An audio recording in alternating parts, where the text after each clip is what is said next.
Hello guys, ಹೇಗಿದ್ದೀರಾ ಎಲ್ಲರೂ? I hope ಎಲ್ಲರೂ ಚೆನ್ನಾಗಿದ್ದೀರಿ ಅಂದ್ಕೊಂಡಿದ್ದೀನಿ. ನಾನು ಕೂಡ ತುಂಬಾ ಚೆನ್ನಾಗಿದ್ದೀನಿ. ಹಾಗೆ ತುಂಬ ದಿನ ಆಯಿತು ನಾನು ಲೆಂತಿ ವೀಡಿಯೋನ ಅಪ್ಲೋಡ್ ಮಾಡಿರಲಿಲ್ಲ. ಶಾರ್ಟ್ ವೀಡಿಯೋಸ್ ಅಷ್ಟೇ ಹಾಕ್ತಿದ್ದೆ. ಸಮ್ ಪ್ರಾಬ್ಲಮ್ಸಿಂದ ವೀಡಿಯೋಸ್ನ ಸರಿಯಾಗಿ ನನಗೆ ಕ್ಯಾಪ್ಚರ್ ಮಾಡ್ಕೊಳ್ಳೋದಕ್ಕೆ ಆಗ್ತಿರಲಿಲ್ಲ. ಹಾಗಾಗಿ ಹಾಗೆ ಬಿಟ್ಬಿಟ್ಟಿದ್ದೆ. ಸೊ ಇನ್ಮೇಲಿಂದ ರೆಗ್ಯುಲರ್ ಆಗಿ ವೀಡಿಯೋಸ್ನ ಶೇರ್ ಮಾಡಬೇಕು ಅಂದ್ಕೊಂಡಿದ್ದೀನಿ, ಅಂದರೆ ಲೆಂತಿ ವೀಡಿಯೋಸ್ನ. ಸೊ ಮುಂಚೆ ನನಗೆ ಹೆಂಗೆ ಸಪೋರ್ಟ್ ಮಾಡ್ತಿದ್ರೋ ಅದೇ ರೀತಿ ವೀಡಿಯೋಸ್ನ ನೋಡಿ ಸಪೋರ್ಟ್ ಮಾಡಿ, ಹಾಗೆ ಸಬ್ಸ್ಕ್ರೈಬ್ ಮಾಡ್ಕೊಳ್ಳಿ. ನಿಮ್ಮ ಫ್ರೆಂಡ್ಸ್ ಆ್ಯಂಡ್ ಫ್ಯಾಮಿಲಿಗೂ ಕೂಡ ವೀಡಿಯೋಸ್ನ ಶೇರ್ ಮಾಡಿ ಅಂತ ಕೇಳ್ಕೊಳ್ತಾ ಇವತ್ತಿನ ವೀಡಿಯೋನ ಸ್ಟಾರ್ಟ್ ಮಾಡ್ತಾ ಇದ್ದೀನಿ. ಸೊ ಬೆಳಗ್ಗೆ ಎದ್ದ ತಕ್ಷಣ ನಾನು ವಾಕ್ ಮುಗಿಸ್ಕೊಂಡು ಬರ್ತೀನಿ. ವಾಕ್ ಹೋಗಿ ಬಂದಾದಮೇಲೆ ಕಸ ಎಲ್ಲ ಗೂಡಿಸ್ಕೊಂಡು ನೆಲ ಎಲ್ಲ ಒರೆಸ್ಕೊಂಡಿದ್ದಾದಮೇಲೆ ಪುಟ್ಟದಾಗಿರೋ ರಂಗೋಲಿನೂ ಕೂಡ ಹಾಕ್ಕೊಳ್ತಾ ಇದ್ದೀನಿ. ನನಗೆ ಬಳ್ಳಿ ರಂಗೋಲಿನ ಅಷ್ಟಾಗಿ ಹಾಕ್ಕೊಳ್ಳೋದಕ್ಕೆ ಬರೋದಿಲ್ಲ. ಹಾಗಾಗಿ ಮುಂಚೆನೇ ಮೊಬೈಲಲ್ಲಿ ನೋಡಿಕೊಂಡು ಬುಕ್ಕಲ್ಲಿ ಹಾಕ್ಕೊಂಡು ಇಟ್ಕೊಂಡಿರ್ತೀನಲ್ವ, ಅದನ್ನೇ ಇಲ್ಲಿ ಬುಕ್ ನೋಡಿಕೊಂಡು ಹಾಕ್ತಾ ಇರ್ತೀನಿ. ಸಮ್ಟೈಮ್ಸ್ ಡಿಸೈನ್ ರಂಗೋಲಿ ಆದರೆ ನಾನು ಸ್ವಂತವಾಗಿ ಹಾಕ್ಕೊಳ್ತೀನಿ. ಇನ್ನು ಬುಕ್ ನೋಡ್ಕೊಂಡು ಏನು ಹಾಕ್ಕೊಳ್ಳೋದಿರಲ್ಲ. ಬಳ್ಳಿ ರಂಗೋಲಿ ಮಾತ್ರ ಬುಕ್ ನೋಡಿಕೊಂಡು ಹಾಕ್ಕೊಳ್ತೀನಿ ಅಷ್ಟೇ. ಹಾಗೆ ಮನೆ ಮುಂದೆ ಒಂದು ಪುಟ್ಟದಾಗಿರೋ ರಂಗೋಲಿ ಇದ್ದರೆ ಎಷ್ಟು ಚೆನ್ನಾಗಿ ಕಾಣಿಸುತ್ತಲ್ವ. ಹಾಗಾಗಿ ನಾನು ರೆಗ್ಯುಲರ್ ಆಗಿ ಒಂದು ಹೊಸ ಹೊಸ ಡಿಸೈನ್ ರಂಗೋಲಿನ ಹಾಕಬೇಕು ಅಂತ ಹೇಳಿ ಟ್ರೈ ಮಾಡ್ತೀನಿ. ಇವತ್ತಿನ ರಂಗೋಲಿ ಹೇಗಿತ್ತು ಅಂತ ಹೇಳಿ ನನಗೆ ಕಮೆಂಟ್ಸ್ ಮಾಡಿ ತಿಳಿಸಿ. ನನಗೇನು ಅಷ್ಟೊಂದು ಚೆನ್ನಾಗಿ ಬಂದಿಲ್ಲ ಅಂತ ಅನ್ನಿಸ್ತಾ ಇರುತ್ತೆ. ಹಾಗೆ ಹೊರಗಡೆ ರಂಗೋಲಿ ಎಲ್ಲ ಹಾಕ್ಕೊಂಡಿದ್ದಾದಮೇಲೆ ಒಳಗಡೆ ಕೂಡ ಕ್ಲೀನ್ ಮಾಡಿಕೊಂಡು ಹಾಗೆ ಸ್ನಾನ ಕೂಡ ಮುಗಿಸ್ಕೊಂಡು ಇವಾಗ ಪೂಜೆ ಕೂಡ ಮಾಡ್ಕೊಳ್ತಾ ಇದ್ದೀನಿ. ನನಗೆ ಬೆಳಗ್ಗೆನೇ ಪೂಜೆ ಮಾಡಿಕೊಂಡ್ರೆ ಒಂದು ರೀತಿ ಸಮಾಧಾನ ಅನಿಸುತ್ತೆ. ಇವತ್ತು ಕೂಡ ಬೆಳಗ್ಗೆ ಬೇಗನೆ ಎದ್ದಿದ್ನಲ್ವ, ಹಾಗಾಗಿ ಫ್ರೀ ಇದ್ದೆ. ಬೇಗನೆ ಸ್ನಾನ ಮಾಡಿಕೊಂಡು ಪೂಜೆ ಕೂಡ ಮಾಡ್ಕೊಂಡಿದ್ದಾಯಿತು. ಹಾಗೆ ಇವತ್ತು ತುಂಬ ಚೆನ್ನಾಗಿ ಬಿಸಿಲು ಕೂಡ ಬಂದಿತ್ತು. ಹಾಗೆ ತುಂಬಾ ಚಳಿ ಕೂಡ ಇತ್ತು ಇವತ್ತು. ಏನೋ ಗೊತ್ತಿಲ್ಲ, ಇಷ್ಟೊಂದು ಬಿಸಿಲಿದ್ರೂ ಕೂಡ ತುಂಬಾ ಚಳಿ ಆಗ್ತಾ ಇತ್ತು. ಇನ್ನು ಹಾಗೆ ಸ್ವಲ್ಪ ಹೊತ್ತು ಹೊರಗಡೆ ನಿಂತ್ಕೊಂಡಾದ್ಮೇಲೆ ಒಳಗಡೆ ಬರ್ತೀನಿ ನಾನು ಅಡುಗೆ ಮಾಡ್ಕೊಳ್ಬೇಕು ಅಂತ ಹೇಳಿ. ನನ್ನ ಹಸ್ಬೆಂಡು ಇನ್ನು ಪಾಪು ಇಬ್ಬರು ಕೂಡ ಎದ್ದಿರಲಿಲ್ಲ. ಸೊ ಅವ್ರು ಎದ್ಮೇಲೆ ಅವ್ರಿಗೂ ಕೂಡ ಕಾಫಿ ಮಾಡಿಕೊಡ್ತಾ ಇದ್ದೀನಿ ಇವಾಗ. ಹಾಗೆ ಸೈಡಲ್ಲಿ ಪಲ್ಯಕ್ಕೂ ಕೂಡ ರೆಡಿ ಮಾಡ್ಕೊಳ್ತಾ ಇದ್ದೆ.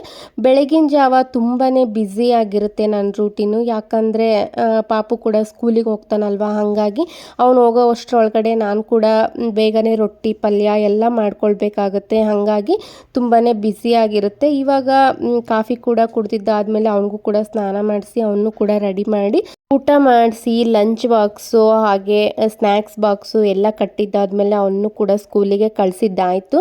ಅದಾದಮೇಲೆ ಫ್ಲಿಪ್ಕಾರ್ಟಲ್ಲಿ ನನ್ನ ಹಸ್ಬೆಂಡು ಕುಕ್ಕರ್ನ ಆರ್ಡರ್ ಮಾಡಿದರು. ನನಗೆ ಸ್ಟೀಲ್ ಕುಕ್ಕರ್ ಬೇಕು ಅಂತ ಹೇಳಿದ್ದೆ. ಇವಾಗ ಆಲ್ರೆಡಿ ಒಂದು ಕುಕ್ಕರ್ ಇತ್ತು, ಬಟ್ ನನಗೆ 5 ಲೀಟರ್ 3 ಲೀಟರ್ದು ಕುಕ್ಕರ್ ಬೇಕು ಅಂತ ಹೇಳಿದ್ದೆ. ಹಾಗಾಗಿ ಅವರು ಸೆಟ್ ಆಫ್ 3 ಇರೋ ಕುಕ್ಕರ್ಸ್ನ ಆರ್ಡ್ರ್ ಮಾಡಿದರು. ಹಾಗೆ ಆಂಟಿ ಕೂಡ ಓಪನ್ ಮಾಡಿ ನೋಡ್ತಾ ಇದ್ರು. ಕುಕ್ಕರ್ಸ್ ಎಲ್ಲ ತುಂಬಾ ಚೆನ್ನಾಗಿದ್ದಾವೆ, ಹಾಗೆ ಹೆವಿ ಇದ್ದಾವೆ ಅಂತ ಹೇಳ್ತಾ ಇದ್ರು. ತುಂಬಾ ಚೆನ್ನಾಗಿತ್ತು ಕುಕ್ಕರ್ ಕೂಡ. ನಾನು ಕೂಡ ನೋಡಿದೆ, ತುಂಬಾ ಕ್ಯೂಟಾಗಿತ್ತು. ಸಣ್ಣದು ಮಾತ್ರ ಪ್ರಿಟ್ಟಿಯಾಗಿ ತುಂಬಾ ಚೆನ್ನಾಗಿತ್ತು. ಇದಕ್ಕೆ ಹ್ಯಾಂಡಲ್ಲು ಹಾಗೆ ಮುಂದ್ಗಡೆ ಹ್ಯಾಂಡಲ್ಲು ನಾವೇ ಫಿಕ್ಸ್ ಮಾಡ್ಕೊಳ್ಬೇಕಿತ್ತು. ಸದ್ಯಕ್ಕೆ ನನಗೇನು ಇದು ಯೂಸ್ ಇಲ್ಲ ಅಂತ ಹೇಳಿ ಹಾಗೆ ಇಟ್ಟಿದ್ದಾಯಿತು. ಹಾಗೆ ವೇಟ್ ಕೂಡ ಹಾಗೆ ತುಂಬಾ ಜಾಸ್ತಿ ಇತ್ತು. ಇನ್ನು ತುಂಬಾ ಚೆನ್ನಾಗಿತ್ತು. ಫೈನಲಿ ನನಗೂ ಕೂಡ ಕುಕ್ಕರ್ ಇವೇ ಬೇಕಿತ್ತು ಅಂತ ಹೇಳಿ ಆರ್ಡರ್ ಮಾಡಿ ತರಿಸ್ಕೊಂಡಿದ್ದಾಯಿತು. ಅದಾದಮೇಲೆ ಇನ್ನು ಮಧ್ಯಾಹ್ನದ ಅಡುಗೆಗೆ ಅಂತ ಹೇಳಿ ಎಲ್ಲ ಕೂಡ ಪ್ರಿಪೇರ್ ಮಾಡ್ಕೊಳ್ತಾ ಇದ್ದೆ ನಾನು. ಅವರೆಕಾಳು ಬಾತ್ ಮಾಡ್ಕೊಳ್ಬೇಕಿತ್ತು ಅಂತ ಹೇಳಿ ಎಲ್ಲ ತರಕಾರಿನೂ ಕೂಡ ನೀರಲ್ಲಿ ಹಾಕಿ ಎತ್ತಿಟ್ಕೊಂಡಿದ್ದೀನಿ. ಅಂದರೆ ಪೊಟ್ಯಾಟೊ ಆಗಿರ್ಬೋದು, ಟೊಮೆಟೊ ಹಾಗೆ ಈರುಳ್ಳಿ, ಅದಾದಮೇಲೆ ಕ್ಯಾರೆಟು, ಶುಂಠಿ ಬೇಕಿತ್ತು. ಶುಂಠಿನೂ ತೊಗೊಂಡು ನೀರಲ್ಲಿ ಹಾಕಿ ಎತ್ತಿಟ್ಕೊಂಡಿದ್ದೀನಿ. ಈಗ ಕಟ್ ಮಾಡುವಾಗಲೇ ನೀಟಾಗಿ ತೊಳ್ಕೊಂಡು ಕಟ್ ಮಾಡ್ಕೊಂಡ್ರಾಯ್ತು ಅಂತೇಳಿ ನಾನು ಯಾವಾಗಲೂ ಇದೇ ರೀತಿ ಮಾಡ್ಕೊಳ್ತೀನಿ. ಹಾಗೆ ಈ ಬಾತ್ ಕೂಡ ತುಂಬಾ ಚೆನ್ನಾಗಿರುತ್ತೆ. ಇವಾಗೆಲ್ಲ ಅವರೆಕಾಳು ಸೀಸನ್ ಅಲ್ವಾ, ಹಾಗಾಗಿ ಅವರೆಕಾಳು ಸೀಸನ್ನಲ್ಲೇ ಅವರೆಕಾಳನ್ನ ತಿನ್ನಬೇಕು. ಮತ್ತೆ ಬೇಕು ಅಂದರೆ ಮತ್ತೆ ಸೀಸನ್ ಬರೋವರೆಗೂ ಕಾಯಬೇಕಾಗುತ್ತೆ. ಮೊನ್ನೆ ನಮ್ಮ ಮಾಮ ಊರಿಂದ ಬಂದಿದ್ರು, ಆವಾಗ ಅವರೆಕಾಯಿನ ತೊಗೊಂಡು ಬಂದಿದ್ರು. ನಾನು ಕೂಡ ಸುಲಿದು ಅದನ್ನ ಫ್ರಿಜ್ಜಲ್ಲಿ ಎತ್ತಿಟ್ಕೊಂಡಿದ್ದೆ. ಅವರು ಅವರೆಕಾಳನ್ನ ಹಾಕಿದ್ರಂತೆ ಹೊಲದಲ್ಲಿ, ಹಾಗಾಗಿ ತೊಗೊಂಡು ಬಂದಿದ್ರು. ಹಾಗಾಗಿ ಅವರೆಕಾಳನ್ನೆಲ್ಲ ಬಿಡಿಸಿ ನಾನು ಫ್ರಿಜ್ಜಲ್ಲಿ ಸ್ಟೋರ್ ಮಾಡಿಕೊಂಡು ಇಟ್ಕೊಂಡಿದ್ದೆ. ಸೊ ಬೆಳಿಗ್ಗೆನೇ ಬಾತ್ ಮಾಡೋಣ ಅಂದ್ಕೊಂಡಿದ್ದೆ, ಬಟ್ ಬೆಳಿಗ್ಗೆ ಅಷ್ಟೊಂದು ಇಷ್ಟ ಆಗಲ್ಲ ನನ್ನ ಹಸ್ಬೆಂಡ್ಗೆ ಬಾತ್ ಎಲ್ಲ ತಿನ್ನೋದಕ್ಕೆ. ಹಾಗಾಗಿ ಬೆಳಿಗ್ಗೆ ರೊಟ್ಟಿ ಮಾಡಿದ್ದಾಯಿತು. ಇವಾಗ ಮಧ್ಯಾಹ್ನಕ್ಕೆ ಅಂತ ಹೇಳಿ ಬಾತ್ ಮಾಡ್ಕೊಳ್ತಿದ್ದೀನಿ. ಹಾಗೆ ಎಲ್ಲ ತರಕಾರಿಗಳ್ನು ಕೂಡ ಕಟ್ ಮಾಡಿ ಎತ್ತಿಟ್ಕೊಂಡಿದ್ದೀನಿ. ಹಾಗೆ ಇಲ್ಲಿ ಮಸಾಲೆ ರುಬ್ಕೊಳ್ಳೋದಕ್ಕೆ ಅಂತ ಹೇಳಿ ಒಂದು ಮಿಕ್ಸಿ ಜಾರ್ನ ತೊಗೊಂಡಿದ್ದೀನಿ. ಅದಕ್ಕೆ ತೊಳೆದಿರೋ ಪುದೀನ ಹಾಕ್ಕೊಂಡಿದ್ದೀನಿ 1 ಹಿಡಿವಷ್ಟು. ಹಾಗೆ 1 ಹಿಡಿವಷ್ಟು ತೊಳೆದಿರೋ ಕೊತ್ತಂಬರಿ ಕೂಡ ಸೇರಿಸ್ಕೊಂಡಿದ್ದೀನಿ. ಇನ್ನು ಹಸಿರು ಮೆಣಸಿನ್ಕಾಯಿ ಒಂದು 4 ತೊಗೊಂಡಿದ್ದೀನಿ. ನಿಮ್ಮ ಖಾರಕ್ಕೆ ಎಷ್ಟು ಬೇಕೋ ನೋಡ್ಕೊಂಡು ತೊಗೊಳ್ಬೋದು. ಒಂದು ಅರ್ಧದಷ್ಟು ಹಸಿ ತೆಂಗಿನಕಾಯಿನ ಕಟ್ ಮಾಡಿಕೊಂಡು ತೊಗೊಂಡಿದ್ದೀನಿ. ಹಾಗೆ 1-2 ಇಂಚು ಅಷ್ಟು ಶುಂಠಿ ಕೂಡ ತೊಗೊಂಡಿದ್ದೀನಿ. ಒಂದು ಈರುಳ್ಳಿನ ದಪ್ಪದಾಗಿ ಕಟ್ ಮಾಡಿಕೊಂಡು ಸೇರಿಸ್ಕೊಳ್ತಾ ಇದ್ದೀನಿ. ಇನ್ನು ಮಿಕ್ಕಿರೋ ತರಕಾರಿ ಹಾಗೆ ಈರುಳ್ಳಿ ಟೊಮೊಟೊ ಎಲ್ಲ ಒಗ್ಗರಣೆಗೆ ಹಾಕ್ಕೊಳ್ಳೋದಕ್ಕೆ ಅಂತ ಹೇಳಿ ಎತ್ತಿಟ್ಕೊಂಡಿದ್ದೀನಿ. ಹಾಗೆ ಒಂದು ದೊಡ್ಡ ಬೆಳ್ಳುಳ್ಳಿನ ಸಿಪ್ಪೆ ಸುಲಿದು ಹಾಕ್ಕೊಳ್ತಾ ಇದ್ದೀನಿ. ಇನ್ನು 1 ಇಂಚಷ್ಟು ಶುಂಠಿನ ಹಾಕ್ಕೊಂಡಿದ್ದೀನಿ. ಹಾಗೆ 1-2 ಕಾಳು ಲವಂಗನೂ ಕೂಡ ಸೇರಿಸ್ಕೊಂಡಿದ್ದೀನಿ. ಸ್ವಲ್ಪ ಸೋಂಪು ಕೂಡ ಹಾಕ್ಕೊಂಡಿದ್ದೀನಿ. ಹಾಗೆ 1-2-3 ಸ್ಪೂನ್ ಆಗುವಷ್ಟು ನೀರನ್ನು ಕೂಡ ಸೇರಿಸ್ಕೊಂಡು ಇವಾಗ ರುಬ್ಕೊಳ್ತಾ ಇದ್ದೀನಿ. ತುಂಬಾ ಸಿಂಪಲ್ ಆಗಿರೋ ಮಸಾಲೆ ಬಾತ್ ಇದು. ಜಾಸ್ತಿ ಮಸಾಲೆನ ಹಾಕ್ಕೊಂಡು ಗ್ಯಾಸ್ಟ್ರಿಕ್ ಪ್ರಾಬ್ಲಮ್ ಇರೋರಿಗೆಲ್ಲ ತಿನ್ನೋದಕ್ಕೆ ಆಗೋದಿಲ್ಲ, ಹಾಗೆ ಎದೆ ಉರಿಯುತ್ತೆ ಅಂತ ಹೇಳ್ತಿರೋರೆಲ್ಲ ಈ ರೀತಿ ಸಿಂಪಲ್ಲಾಗಿ ಮಸಾಲೆನ ಬಳಸ್ಕೊಂಡು ಬಾತ್ನೆಲ್ಲ ಮಾಡ್ಕೊಳ್ಬೋದು. ಹಾಗೆ ನಾನು ಅವರೆಕಾಳನ್ನು ಕೂಡ ಬಿಡಿಸಿ ಫ್ರಿಜ್ಜಲ್ಲಿ ಎತ್ತಿಟ್ಟಿದ್ದೆ ಅಂತ ಆವಾಗಲೇ ಹೇಳಿದ್ನಲ್ವ, ಈ ರೀತಿ ಬಾಕ್ಸಲ್ಲಿ ಹಾಕಿ ಸ್ಟೋರ್ ಮಾಡಿ ಎತ್ತಿಟ್ಕೊಂಡಿದ್ದೆ ನಾನು. ಈಗ ಅವನ್ನ ಒಂದು ಬೌಲಿಗೆ ಹಾಕಿ ನೀಟಾಗಿ ತೊಳ್ಕೊಂಡು ಸ್ವಲ್ಪ ನೀರನ್ನ ಹಾಕ್ಕೊಂಡು ಎತ್ತಿಟ್ಕೊಳ್ತಾ ಇದ್ದೀನಿ. ಯಾಕಂದರೆ ಓವರ್ ನೈಟ್ ಎಲ್ಲ ಫ್ರಿಜ್ಜಲ್ಲಿ ಇಟ್ಟಿರ್ತೀವಲ್ವ, ಹಾಗಾಗಿ ಅದು ಗಟ್ಟಿಯಾಗಿರುತ್ತೆ. ಸ್ವಲ್ಪ ರೂಮ್ ಟೆಂಪ್ರೇಚರ್ಗೆ ಬರಲಿ ಅಂತ ಹೇಳಿ ಈ ರೀತಿ ನೀರಲ್ಲಿ ಸ್ವಲ್ಪ ನೆನೆಸಿಟ್ಟಿದ್ದೀನಿ. ಹಾಗೆ ಇವತ್ತು ತೊಗೊಂಡಿರೋ ಹೊಸ ಕುಕ್ಕರಲ್ಲೇ ಅಡುಗೆ ಮಾಡೋಣ ಅಂತ ಹೇಳಿ ಕುಕ್ಕರ್ನು ಕೂಡ ನೀಟಾಗಿ ವಾಶ್ ಮಾಡಿಕೊಂಡು ಇವಾಗ ಅದರಲ್ಲೇ ಅಡುಗೆ ಮಾಡ್ಕೊಳ್ತಾ ಇದ್ದೀನಿ. ನಮ್ಮ ಹೆಣ್ಮಕ್ಳಿಗೆ ಹಂಗೆ ಅಲ್ವಾ, ಯಾವುದಾದ್ರೂ ಹೊಸದು ಮನೆಗೆ ತೊಗೊಂಬಂದರೆ ಅದನ್ನ ಯೂಸ್ ಮಾಡೋವ್ರಿಗೂ ಸಮಾಧಾನ ಇರೋದಿಲ್ಲ. ನನಗೂ ಕೂಡ ಹಾಗೆ, ಹೇಗಿದ್ರು ಹೊಸದಿತ್ತಲ್ವ, ಇವತ್ತು ಬಾತ್ ಮಾಡ್ತಾ ಇದ್ದೀನಿ, ಇದರಲ್ಲೇ ಮಾಡೋಣ ಅಂತ ಹೇಳಿ ಮಾಡ್ಕೊಳ್ತಾ ಇದ್ದೀನಿ. ಹಾಗೆ ಕುಕ್ಕರ್ ಕೂಡ ತುಂಬಾ ಚೆನ್ನಾಗಿದೆ, ತುಂಬಾ ಚೆನ್ನಾಗಿ ಪಲಾವ್ ಕೂಡ ಬಂದಿತ್ತು. ಹಾಗೆ ಇವಾಗ 1-2 ಸ್ಪೂನಷ್ಟು ತುಪ್ಪನ ಹಾಕ್ಕೊಂಡಿದ್ದೀನಿ. ಹಾಗೆ 1-2 ಸ್ಪೂನಷ್ಟು ಎಣ್ಣೆನ ಹಾಕ್ಕೊಂಡಿದ್ದೀನಿ. ಸಾಸಿವೆ, ಜೀರಿಗೆ, ಕರಿಬೇವು ಹಾಕಿದ್ಮೇಲೆ ಕರಿಬೇವೆಲ್ಲ ಸಿಡ್ದಿದ್ದಾದಮೇಲೆ ಈರುಳ್ಳಿನ ಹಾಕ್ಕೊಂಡು ಚೆನ್ನಾಗಿ ಬಾಡಿಸ್ಕೊಂಡು ಈರುಳ್ಳಿ ಸ್ವಲ್ಪ ಬೆಂದಿದೆ ಅನ್ನೋವಾಗ ಕ್ಯಾರೆಟು ಹಾಗೆ ಆಲೂಗಡ್ಡೆನೂ ಕೂಡ ಹಾಕ್ಕೊಂಡು ಮಿಕ್ಸ್ ಮಾಡ್ಕೊಳ್ತಾ ಇದ್ದೀನಿ. ಹಾಗೆ ತರಕಾರಿಗೆಲ್ಲ ಸ್ವಲ್ಪ ಉಪ್ಪು ಹಿಡಿಲಿ ಅಂತ ಹೇಳಿ ಇವಾಗೇ ಉಪ್ಪು ಹಾಕಿ ಚೆನ್ನಾಗಿ ಮಿಕ್ಸ್ ಮಾಡ್ಕೊಳ್ತಾ ಇದ್ದೀನಿ. ಇದಕ್ಕೆ ಇನ್ನೂ ನಮ್ಗೆ ಯಾವ ತರಕಾರಿ ಬೇಕಾಗುತ್ತೋ ಅವನ್ನೆಲ್ಲ ಹಾಕ್ಕೊಂಡು ಮಾಡ್ಕೊಳ್ಬೋದು. ನಾನಿಲ್ಲಿ ಸಿಂಪಲ್ಲಾಗಿ ಮಾಡ್ತಿರೋದ್ರಿಂದ ಆಲೂಗಡ್ಡೆ ಹಾಗೆ ಕ್ಯಾರೆಟ್ ಅಷ್ಟೇ ಯೂಸ್ ಮಾಡ್ಕೊಂಡಿರೋದು. ಇಲ್ಲ ಬೇಕು ಅಂದರೆ ನವಿಲುಕೋಸು ಕೂಡ ಹಾಕ್ಕೋಬೋದು, ಬೀನ್ಸ್ ಕೂಡ ಹಾಕ್ಕೋಬೋದು. ಸೇಮ್ ತರಕಾರಿ ಪಲಾವ್ ಥರನೇ ಆಗುತ್ತೆ, ಏನು ಡಿಫ್ರೆನ್ಸ್ ಅನಿಸೋದಿಲ್ಲ. ಹಾಗೆ ತರಕಾರಿ ಎಲ್ಲ ಅರ್ಧದಷ್ಟು ಬೆಂದಿದ್ದಾದಮೇಲೆ ಇವಾಗ ಟೊಮೊಟೊ ಕೂಡ ಹಾಕ್ಕೊಂಡಿದ್ದೀನಿ. 1 ಟೊಮೊಟೊ ಕಟ್ ಮಾಡಿ ಇಟ್ಕೊಂಡಿದ್ದೆ, ಆ ಟೊಮೊಟೊ ಕೂಡ ಹಾಕ್ಕೊಂಡು ಸಾಫ್ಟ್ ಆಗೋವರೆಗೂ ಬೇಯಿಸ್ಕೊಳ್ತಾ ಇದ್ದೀನಿ. ಟೊಮೊಟೊ ಎಲ್ಲ ಚೆನ್ನಾಗಿ ಸಾಫ್ಟ್ ಆಗಬೇಕು, ಅಲ್ಲಿವರೆಗೂ ಚೆನ್ನಾಗಿ ಬೇಯಿಸ್ಕೊಂಡಿದ್ದಾದಮೇಲೆ ಇವಾಗ ರುಬ್ಬಿರೋ ಮಸಾಲೆನೂ ಕೂಡ ಹಾಕ್ಕೊಳ್ತಾ ಇದ್ದೀನಿ. ನಾನು ಆವಾಗಲೇ ಹೇಳ್ದಾಗೆ ಸಿಂಪಲ್ ಮಸಾಲೆ ಬಾತ್ ಇದು, ಏನು ಕೂಡ ಜಾಸ್ತಿ ಮಸಾಲೆ ಹಾಕಿರೋದಿಲ್ಲ. ಹಾಗೆ ಎದೆ ಉರಿ ಗ್ಯಾಸ್ಟ್ರಿಕ್ ಅನ್ನೋರೆಲ್ಲ ಈ ರೀತಿ ಮಾಡಿಕೊಂಡು ತಿನ್ಬೋದು, ತುಂಬಾ ಚೆನ್ನಾಗಿರುತ್ತೆ. ನೀವು ಕೂಡ ಒಂದ್ಸಾರಿ ಟ್ರೈ ಮಾಡಿ ನೋಡಿ ಹೇಗೆ ಬಂತು ಅಂತ ನನಗೆ ಹೇಳಿ ಆಯಿತಾ.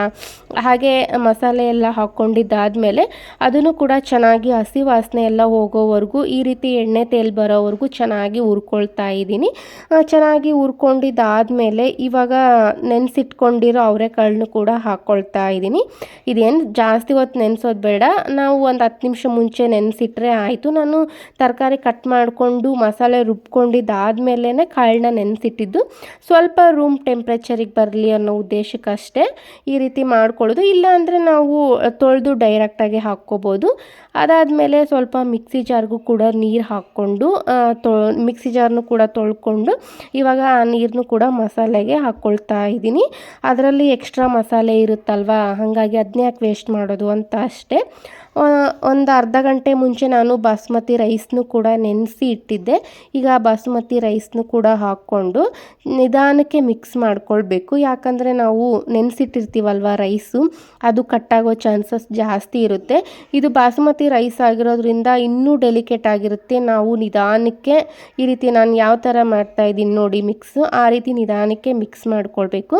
ನಾವು ರಫಾಗಿ ಯೂಸ್ ಮಾಡಿದರೆ ಡೆಲಿಕೇಟ್ ಆಗಿರೋ ಈ ಬಾಸುಮತಿ ರೈಸು ಬೇಗನೆ ಕಟ್ಟಾಗಿಬಿಡುತ್ತೆ. ಹಾಗಾಗಿ ನಿಧಾನಕ್ಕೆ ಈ ರೀತಿ ಬಾಡಿಸ್ಕೊಳ್ತಾ ಇದ್ದೀನಿ. ನಾನು 1 ಗ್ಲಾಸಷ್ಟು ಬಾಸುಮತಿ ರೈಸ್ನ ತೊಗೊಂಡಿದ್ದೆ, ಅದನ್ನ ಅರ್ಧ ಗಂಟೆ ಮುಂಚೆ ನೀಟಾಗಿ ನೆನೆಸಿ ಇಟ್ಟಿದ್ದೆ. ಈ ರೀತಿ ನೆನೆಸಿಟ್ರೆ ಬಾತ್ ಎಲ್ಲ ತುಂಬಾ ಚೆನ್ನಾಗಿ ಬರುತ್ತೆ. ಇಲ್ಲ ಡೈರೆಕ್ಟಾಗಿ ಹಾಗೆ ಕೂಡ ಹಾಕ್ಕೊಳ್ಬೋದು. ಹಾಗೆ ಇದಕ್ಕೆ ಸ್ವಲ್ಪ ಅರಿಶಿನ ಪುಡಿ ಹಾಗೆ 1 ಸ್ಪೂನಷ್ಟು ಧನಿಯಾ ಪುಡಿನ ಹಾಕ್ಕೊಂಡು ಮತ್ತೆ ನಿಧಾನಕ್ಕೆ ಮಿಕ್ಸ್ ಮಾಡ್ಕೊಳ್ತಾ ಇದ್ದೀನಿ. ಆದಷ್ಟು ಲೈಟ್ ಹ್ಯಾಂಡಾಗೆ ಮಿಕ್ಸ್ ಮಾಡ್ಕೊಳ್ಬೇಕು. ನಾವು ರಫಾಗಿ ಯೂಸ್ ಮಾಡಿಕೊಂಡ್ರೆ ಹಾಕ್ಕೊಂಡ್ರೆ ಬೇಗನೆ ಕಟ್ಟಾಗ್ಬಿಡುತ್ತೆ, ಹಾಗೆ ಬಾತ್ ಕೂಡ ಚೆನ್ನಾಗಿ ಬರೋದಿಲ್ಲ. ಹಾಗಾಗಿ ಅದಾದಮೇಲೆ ನಾನು 1:2 ರೇಷಿಯೋದಲ್ಲಿ ನೀರು ಹಾಕ್ಕೊಳ್ತಾ ಇದ್ದೀನಿ. ಅಂದರೆ 1 ಗ್ಲಾಸ್ ತೊಗೊಂಡಿದ್ನಲ್ವ, ಅದಕ್ಕೆ 2 ಗ್ಲಾಸ್ ಅಷ್ಟು ನೀರು ಹಾಕ್ಕೊಂಡಿದ್ದೀನಿ. ಇನ್ನು ಭಾಳ ಉದುರಾಗಿ ಬೇಕು ಅನ್ನೋರು 1.5 ಗ್ಲಾಸ್ ಅಷ್ಟು ನೀರು ಹಾಕ್ಕೊಂಡ್ರೆ ಸಾಕಾಗುತ್ತೆ. ನಮ್ಮ ಮನೆಯಲ್ಲಿ ಪಾಪು ಇರೋದ್ರಿಂದ ಅವನಿಗೆ ಅಷ್ಟು ಉದುರಾಗಿ ತಿನ್ನೋದಕ್ಕೆ ಆಗೋದಿಲ್ಲ ಅಂತ ಹೇಳಿ ಸ್ವಲ್ಪ ನಾನು ರೈಸೇ ಆಗಲಿ ಏನೇ ಆಗಲಿ ಸ್ವಲ್ಪ ಮೆತ್ತಗೆ ಮಾಡ್ಕೊಳ್ತೀನಿ. ಅದಾದಮೇಲೆ ಸ್ವಲ್ಪ ಉಪ್ಪು ಬೇಕು ಅಂತ ಅನ್ನಿಸ್ತಾ ಇತ್ತು, ಹಾಗಾಗಿ ಇನ್ನೊಂದು ಸ್ವಲ್ಪ ಉಪ್ಪನ್ನ ಹಾಕ್ಕೊಂಡು ಈಗ 1 ನಿಂಬೆಹಣ್ಣಲ್ಲಿ ಅರ್ಧ ನಿಂಬೆಹಣ್ಣ ಈ ರೀತಿ ಹಿಂಡ್ಕೊಳ್ತಾ ಇದ್ದೀನಿ. ಇವಾಗಾದರೂ ಹಾಕ್ಕೊಳ್ಬೋದು, ಇಲ್ಲ ನಾವು ಬಾತ್ ರೆಡಿ ಆದಮೇಲೆ ಬಾತ್ ಮೇಲಾದರೂ ಹಾಕ್ಕೊಂಡು ತಿನ್ಬೋದು. ಇವಾಗ ಹಾಕ್ಕೊಂಡ್ರೆ ಎಲ್ಲ ಈವನ್ ಆಗಿ ಸ್ಪ್ರೆಡ್ ಆಗಿ ರೈಸ್ಗೆಲ್ಲ ಚೆನ್ನಾಗಿ ಹಿಡಿಯುತ್ತೆ ಅಂತೇಳಿ ನಾನು ಇವಾಗಲೇ ಹಾಕ್ಕೊಂಡು ಕುಕ್ಕರ್ ಲಿಡ್ನು ಕೂಡ ಕ್ಲೋಸ್ ಮಾಡಿಕೊಂಡು 2 ವಿಸಿಲ್ ಓಡಿಸ್ಕೊಂಡಿದ್ದಾಯಿತು. 2 ವಿಸಿಲ್ ಆದಮೇಲೆ ಬಾತ್ ಈ ರೀತಿ ಆಗಿತ್ತು, ತುಂಬಾ ಉದ್ರಾಗಿ ಚೆನ್ನಾಗಿ ಬಂದಿತ್ತು. ಹಾಗೆ ಈ ಬಾತ್ನ ಮೊಸರು ಬಜ್ಜಿ ಜೊತೆ ತಿನ್ನೋಕ್ಕೆ ತುಂಬಾ ಚೆನ್ನಾಗಿರುತ್ತೆ. ಇನ್ನು ಈ ವಿಡಿಯೋನ ಇಲ್ಲಿಗೆ ಎಂಡ್ ಮಾಡ್ತಾ ಇದ್ದೀನಿ. ಟಿಲ್ ದೆನ್ ಟೇಕ್ ಕೇರ್, ಬಾಯ್. ಮತ್ತೆ ಸಿಗ್ತೀನಿ ಇನ್ನೊಂದು ವಿಡಿಯೋ ಜೊತೆಗೆ.